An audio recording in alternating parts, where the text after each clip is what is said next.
Sadhguru, in many of your books you labeled us as seekers, but to me some questions seem completely unanswerable. You talk about past life and future lives. To me it No, seems no, that I never spoke about future life, do not accuse me of that. Never I have spoken about future life, past, because past yes, but never past lives future. and future… I'm just giving that as an example, say even past lives, but to me certain questions seem completely unanswerable unless you said, for example, in one of your satsangs that you know. I mean, so are we supposed to just accept that No. the knowledge is available when seems to me that it is not available to us? No, you don't have to accept anything. Why should you accept? There is no need. So, because right now, your situation is like this. Let's say you were in prison for 10 years. You were in a cell, always locked up. One day, somebody simply quietly came, opened the lock and they went away. But you won't get up and move out because you want a neon sign, this way to freedom. Otherwise you won't move. When you are like that, we have to say vulgar things like, I know. Otherwise you won't move. So, the vulgarity of me sitting up and saying, I know, is simply because somebody is sitting in a satsang and he can't take his hand off his cell phone. So, nothing wrong with the cell phone. Is there something wrong with the cell phone? This was made for our convenience, isn't it? A gadget is made for our convenience. It's very convenient or no? It is. So every convenience that we create is becoming a nuisance and a bondage in our lives. Because in your life, you're constantly seeking only bondage. Please understand this. You're not seeking liberation. Wherever you go, you want to bond with something, isn't it? If you go on bond, you will become bondage as you age. What was a bond when you were young? Has it not become bondage as you age? Huh? All the time you're trying to bind yourself to something.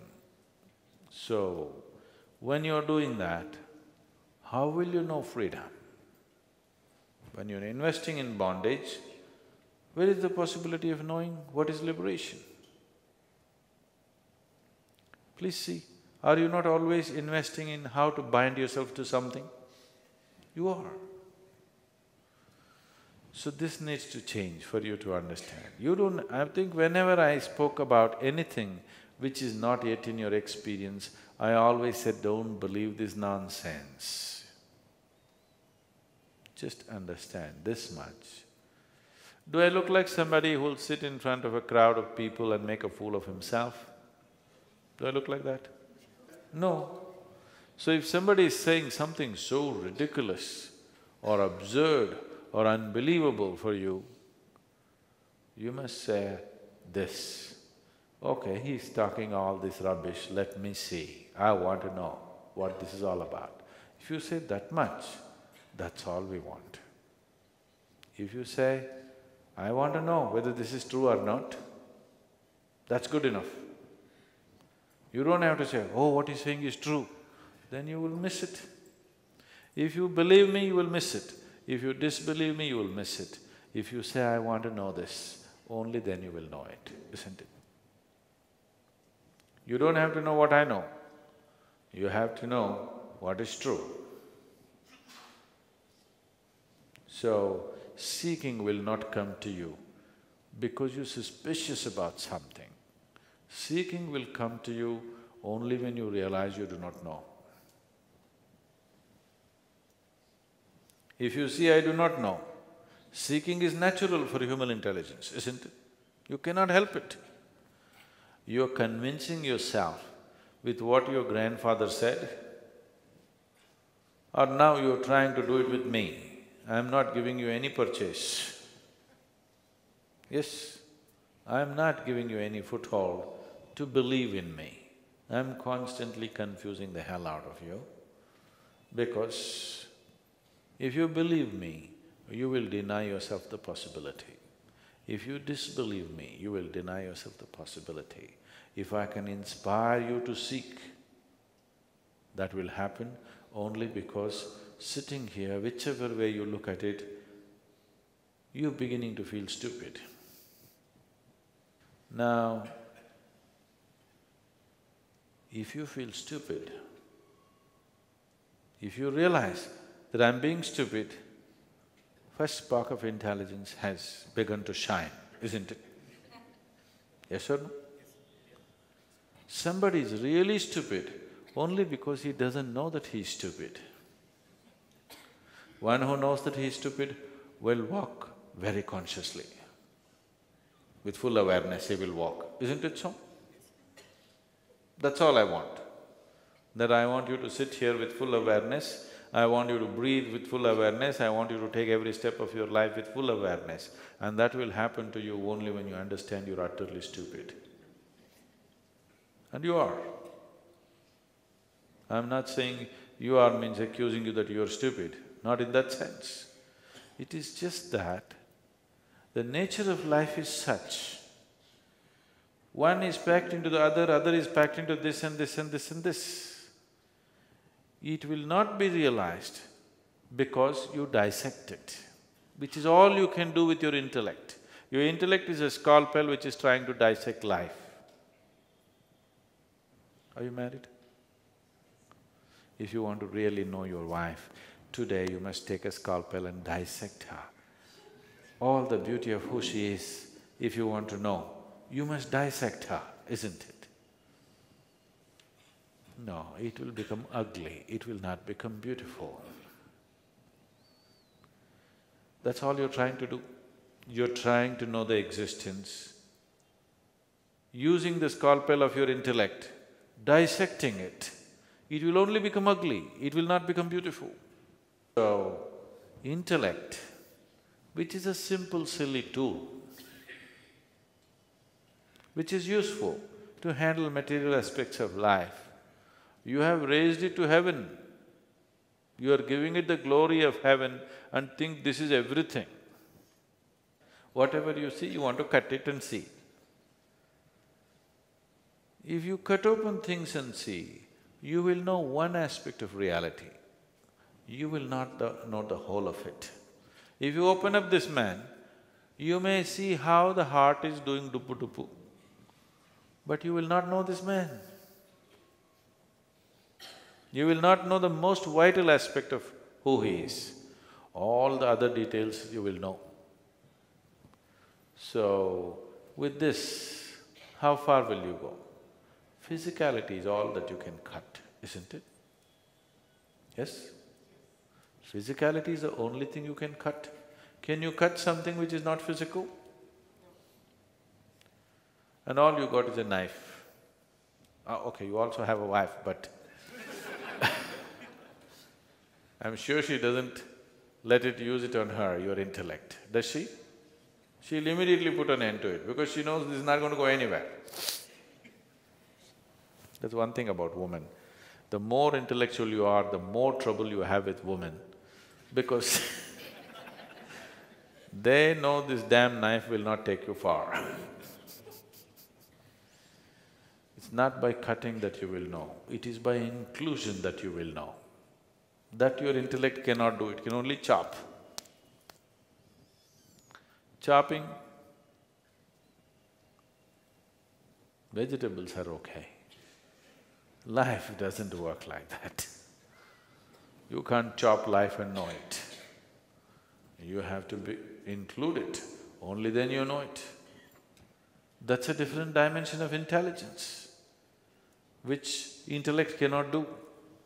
If you look at it intellectually, you're trying to dissect me, do you understand?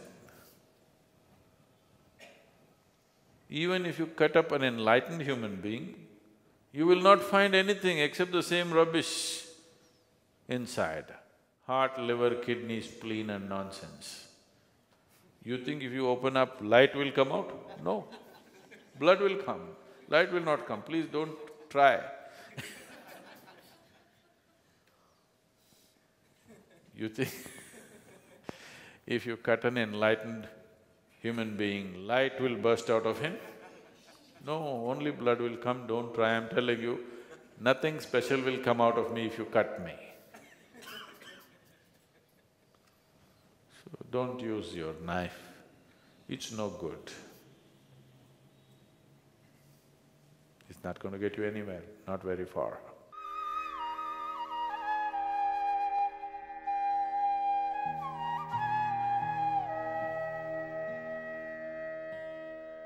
But he must be punished.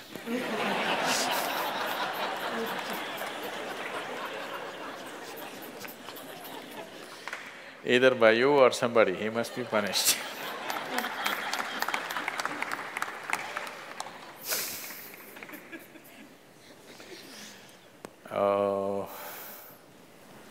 What kind of punishment do you normally give to people?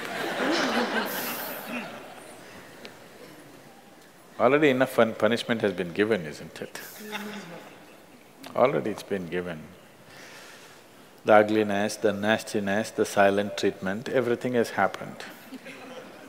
So what more punishment you want to give? Your thing is there is no remorse on the other side. There's no remorse on the other side because people are doing what they want to do, not what you want them to do, always.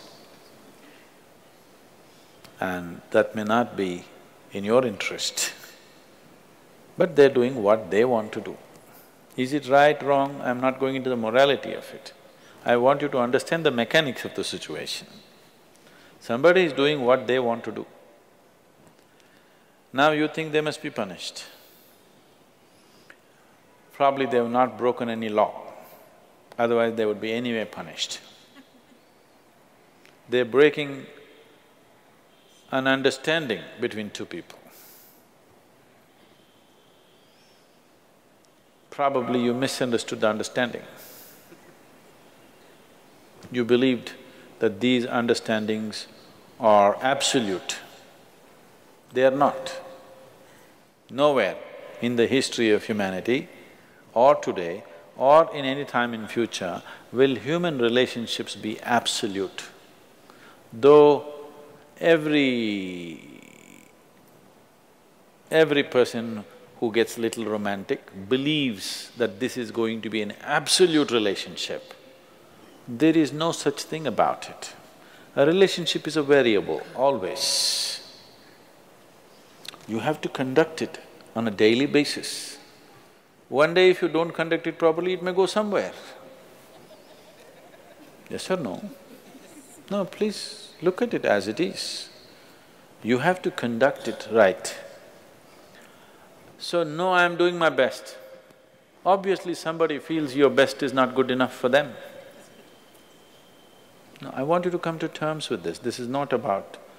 I'm not saying what they're doing is right or wrong, that's not for me to say. All I'm saying is, this is how human beings are functioning for ages and still are. I'm saying, first of all, you need to understand, relationships will never ever be absolute. There will be variables that it's juggling that you have to do. If you're juggling with fireballs, sometimes it'll spill out. Takes lot of skill and attention. Yes or no? You married, many of you. Doesn't it take a lot of skill and attention? Yes. If you don't pay any attention, you don't know what the hell is happening. It takes a lot of attention, isn't it? Someone just called me from some country in Europe and, Sadguru, I'm just doing housework, come and save me. Take me away to your ashram, I'm just doing housework. She's washing dishes and stuff. Well, very affluent, but has 4 children. So all the time there is something to do endlessly. And today the maid did not turn up, so you have to wash the dishes. 4 children are there, you got to wash the dishes, you got to wash everything. So I'm saying, you need to understand this. A relationship is a variable reality. It is not an absolute reality. If you want to have an absolute relationship, you must hold relationships with the dead. That's the reason why a lot of people choose God, because it's an absolute. You can handle it whichever way you want. If you didn't think of him for 10 days, and on the 11th day if you think of him, he's still there.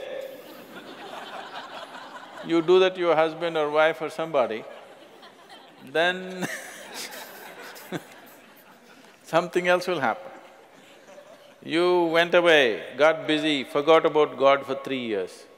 Again you can think, still there.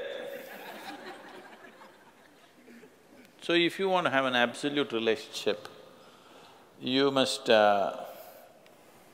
should not choose human beings. Human relationships are variables, needs lot of attention. So that's why some people decide in their life they don't have the time and the energy to manage such things, so they take another path where there is no such obligation. They close their eyes, they're by themselves, they don't care who is around them, what's around them. So you can't do that. I think it's best, in trying to punish somebody, you will only end up punishing yourself. They're doing what they want to do. It's best that you see what is it that you really want with your life. You don't have to react to them and do something stupid like them. You just have to sit down and look at this. When your illusions are broken, you're disillusioned right now, it's a very good thing. If your illusions are broken, that means life is bringing you closer to reality, isn't it? So this is an opportunity for you to sit down and see, what is the nature of my life? Why is it? See, this piece of life is a complete piece of life, isn't it so? Is it half a life? Are you a half a life or a full life? Full life. Why is it that it feels so incomplete that it needs another person to fill this life? Why is it? It's time to look at it, isn't it? If this is a full life, this is complete by itself. But right now, you made it in such a way that this cannot exist with that one and that one, without that one and that one and that one. So somewhere it's an incomplete life, or at least it has not realized the fullness of its nature, isn't it? This is a complete piece of life, packed with creator and creation together. Very great combination. If you… this is a time when life knocks at your door like this, it's time you look deeper rather than reacting and trying to fix somebody else. Punishing somebody else is not going to transform your life, not going to make your life beautiful in any way. Some sick satisfaction you'll have for 2 days, after that you will feel guilty about that also. Yes, initially when this emotion is hot, it gives you satisfaction. After some time when you look back, you'll feel ashamed of yourself. So don't go that way. This is an opportunity. Somebody is opening up a spiritual dimension for you, really. Somebody is making you realize how fragile all these things are. They can cheat you, they can run away, they can divorce you, or they can fall dead, isn't it? If they fall dead, you wouldn't think that he cheated me. Would you think? No. But whichever way you denied, isn't it? The important thing is you denied something. How he did it is not the problem. He denied you something either by death or divorce or cheating or whatever you call it. But essentially you got denied. You can be denied only because you are in a certain illusory state of believing that this is half a life and it needs another half from somewhere. No, this is a complete life. If you blossom as a complete life, you will see relationships will be of a completely different nature. It will be more of coming together and sharing, not of extracting. It has to transform. If it has to transform, you have to transform. This is a great opportunity somebody has given you. Stop using this word, somebody cheated me. Just say somebody is pushing you towards ultimate reality from an illusory state. We must thank that person. We must be grateful.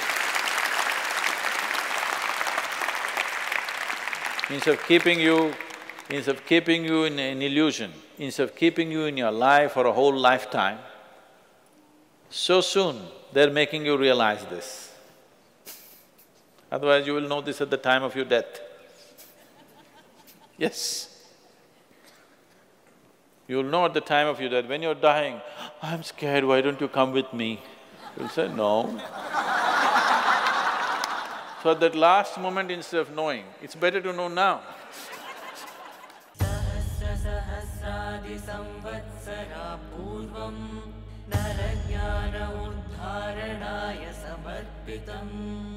आदियोगिराज्यं सप्तर्षिभ्यो बोधितम् अतिश्रेष्ठम् इदं विशालं विज्ञानम्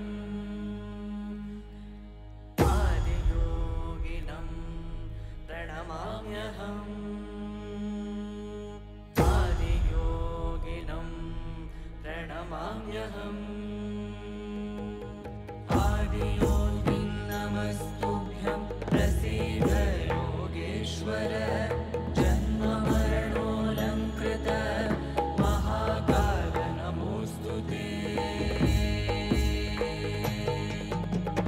आदियोगिं नमस्तुभ्यं प्रसीद योगेश्वर जन्ममरणोऽलङ्कृत महाकाल नमोऽस्तु ते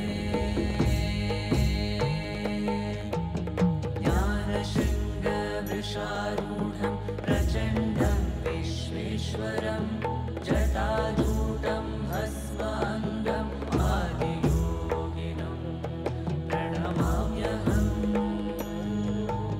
पृथ्वीतेजोदकं वायुं वशीकृतमाकाश च महाभूतेश्वरं देवम् आदियोगिनं प्रणमाम्यहम्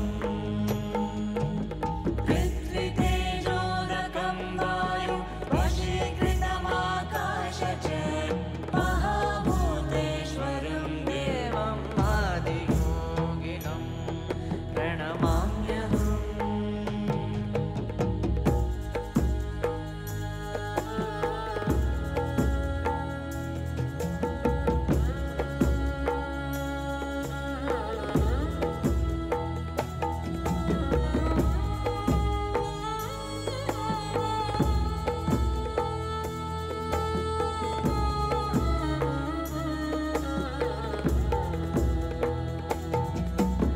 निर्गुणं त्रिगुणं पारं रुद्रहरं सदाशिवं बन्धपाशहरं देवम् आदियोगिनं प्रणमाम्यहम्